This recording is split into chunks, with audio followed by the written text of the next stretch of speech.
Nesse vídeo eu vou tratar com vocês a respeito do Ibovespa, tratar aqui a respeito de uma informação relacionada à Eletrobras, à Petrobras, Irani e também em relação ao lucro das empresas que vem caindo. E isso também impacta o índice preço-lucro do Ibovespa. Então vem comigo. Salve, salve, investidores! Como é que vocês estão? Sempre lembrando que antes de continuar, você clica no botão aqui embaixo de inscrever-se para ajudar esse canal. Ibovespa na presente data segue estável, caindo apenas 0,2%. O fluxo estrangeiro no mês de agosto segue bastante negativo, ou seja, não está havendo entrada de capital estrangeiro no momento na B3. Hoje é dia de feriado estadunidense, a bolsa norte-americana não está funcionando, e aí fica esse baixo volume entre pequenas quedas ou leves altas. Nesse sentido, Petrobras cai 1,23%, a Vale sobe um pouquinho com a alta do preço do minério de ferro. O minério de ferro se estabilizou aqui a $117 a tonelada, quase voltando para os 120 e poucos dólares, que é justamente a média histórica de preços praticada no mercado global do minério de ferro.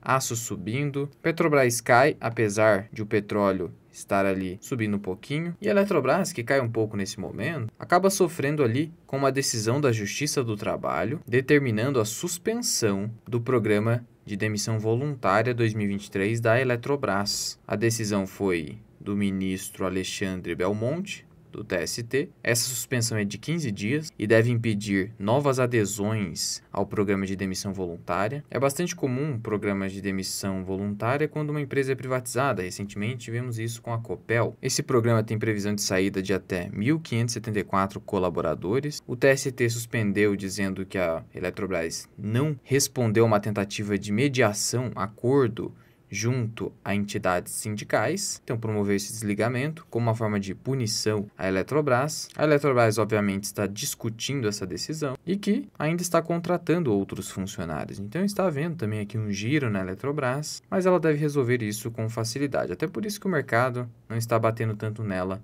na presente data. Sendo que a Eletrobras, nos últimos 12 meses, já acumula mais de 23% de desvalorização. Ainda a ação não beirou aqui os R$30, que é a mínima de março de 2023 e também de janeiro de 2022. Ali deve ser um bom preço para eventuais aportes para quem está querendo aportar na empresa. E vale lembrar que agora a empresa, sem o Wilson Ferreira, fica mais complicado ali de gerar eficiência nas despesas operacionais. Ainda há incertezas quanto à manutenção do novo programa de investimento para os próximos anos da Eletrobras, por isso é importante ter cautela com a empresa, não é recomendação. Em relação à Petrobras, segundo estimativa do Citi, ela vai pagar R$100 bilhões em dividendos nesse ano e R$84 bilhões em 2024. Uma redução aí nos dividendos de 100 bi para 84 bi. Nesse ano a Petrobras já pagou 63 bilhões de reais em proventos aos acionistas. Ela já anunciou que pagará o restante, os outros 33, até o fim de 2023, sendo que, segundo as estimativas de receita do governo previstas na LOA, na Lei Orçamentária Anual, o dividendo total da empresa a acionistas neste ano deve ser de 109 bilhões. Então deve superar 100 bilhões. Por quê? Porque o governo está precisando extrair dividendos da Petrobras. Nós sabemos que o déficit fiscal segue muito elevado, tanto assim que, segundo a LDO, é necessário uma arrecadação adicional de mais de 100 bilhões de reais, 160 bilhões de reais para zerar o déficit primário no ano 2024. O dividend yield da Petrobras ainda segue elevado, mesmo nessas cotações a mais de R$ 32. Nesse momento ela está caindo, mas por quê? Porque no último mês ela subiu bem, subiu 7%. De qualquer forma, sigo cauteloso com a empresa, porque mesmo que haja toda essa extração de dividendos, a atual política de preços ainda atrapalha a lucratividade da Petrobras. Por isso, mantenho apenas 700 ações na carteira e só volto eventualmente a fazer novas compras em valores mais próximos de R$ 23, R$ 22. Para isso, vou utilizando as opções com essa finalidade. E o Banco Citi iniciou cobertura para as ações de Irani, um pouco tarde, dizendo que o preço-alvo é de R$ 14.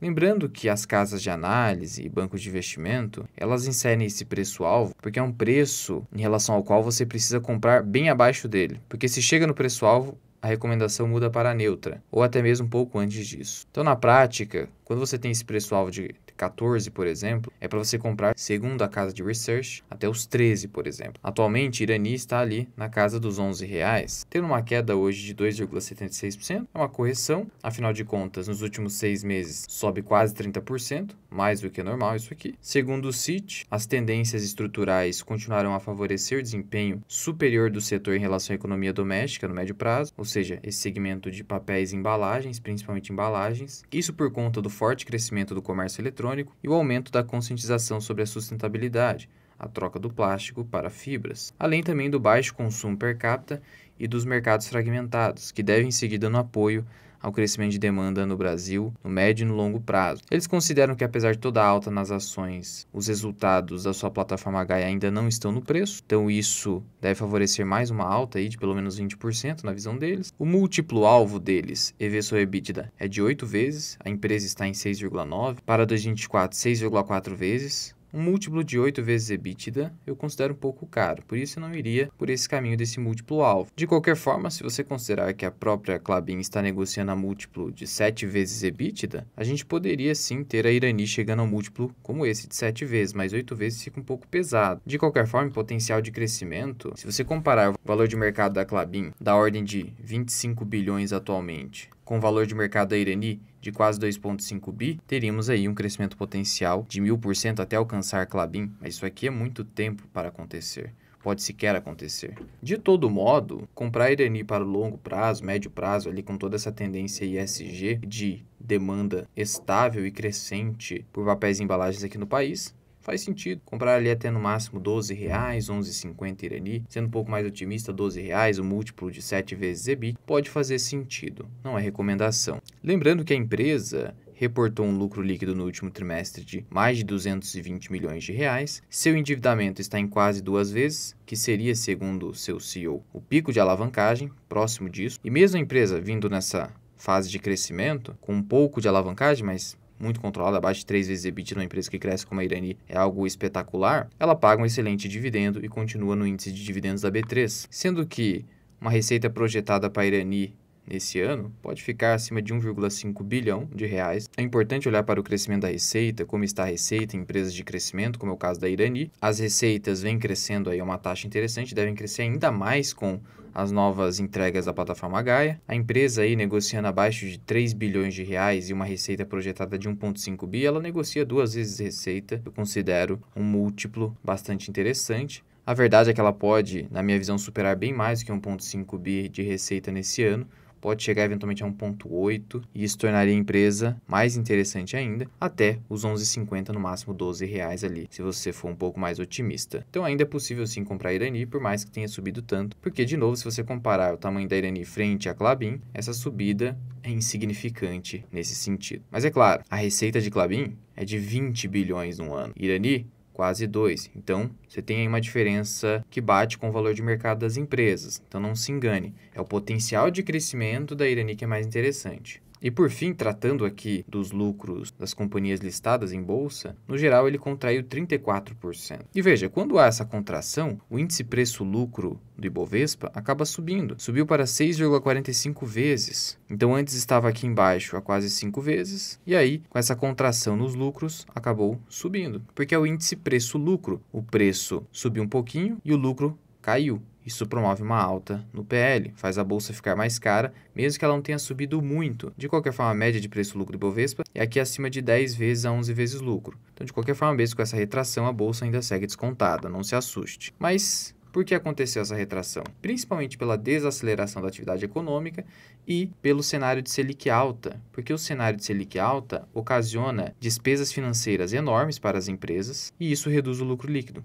Mas, ao mesmo tempo, tivemos redução das receitas, das vendas das empresas e também do EBITDA. Segundo um relatório ali do Santander, as 150 empresas listadas que estão sob cobertura do banco, sob análise do banco, reportaram uma queda média de 34,7% no lucro líquido e de 25% no EBITDA. Já a receita líquida caiu 8,4%, a receita caiu menos.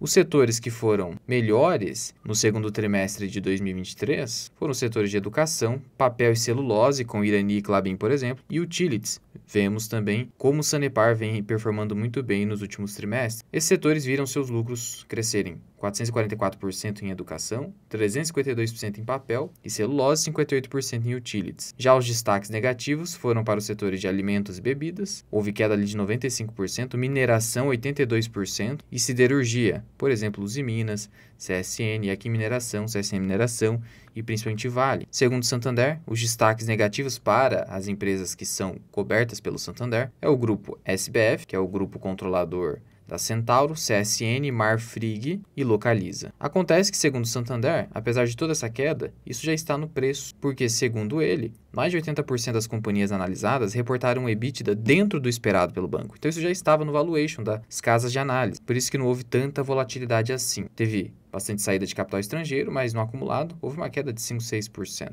De qualquer forma, a preocupação atual do Santander é simplesmente os juros. Então, os juros precisam cair para que essas empresas voltem a ter um lucro superior e assim a bolsa fique mais barata, porque daí o denominador L acaba subindo, então esse múltiplo acaba caindo. Então, a bolsa pode ficar mais barata, mesmo se mantendo aí na casa dos 118, 120 mil pontos, desde que os lucros voltem a subir com a queda nas taxas de juros. Irani e Klabin, principalmente Irani, tende a continuar performando muito bem, até porque é uma empresa de crescimento, a Irani, então com juros reduzindo, isso beneficia ainda mais o lucro líquido da empresa, pode aumentar ainda mais os dividendos e assim a bola de neve crescer de maneira positiva na sua carteira. E se você quiser aprender mais sobre investimentos, considere se tornar membro do canal associado Mirai. Você clica em Seja Membro, adiciona o nível 2 e tem acesso a aulas exclusivas. Já temos aqui na nossa playlist Membros Associado Mirai, mais de 80 vídeos. Você pode ter a chance de ter a sua carteira analisada por mim em vídeo no quadro Analisando Carteiras, já foram 5 vídeos e muito mais. Ou alternativamente, você pode contratar os meus serviços de consultor de investimentos, sou analista CNPI 3707, posso montar a sua carteira do absoluto zero ou analisar o seu portfólio já existente por escrito ou via consulta individual comigo por Google Meet, que dura pelo menos 1 hora. Para me contatar, basta enviar uma mensagem via WhatsApp que eu deixo aqui na descrição e no primeiro comentário fixado. Mas já vai deixando aqui nos comentários, na sua visão, o lucro das empresas chegou no fundo do poço? Bastaria que a Selic caísse para que esse lucro aumentasse e assim a bolsa volte a negociar ali a múltiplos de 5 vezes lucro? E em relação à Irani, acredita que já chegou no preço limite? Muito obrigado por ter ficado comigo até aqui. Eu sou o Luan, esse que é o canal Mirai Investing. Até o próximo vídeo. Fui!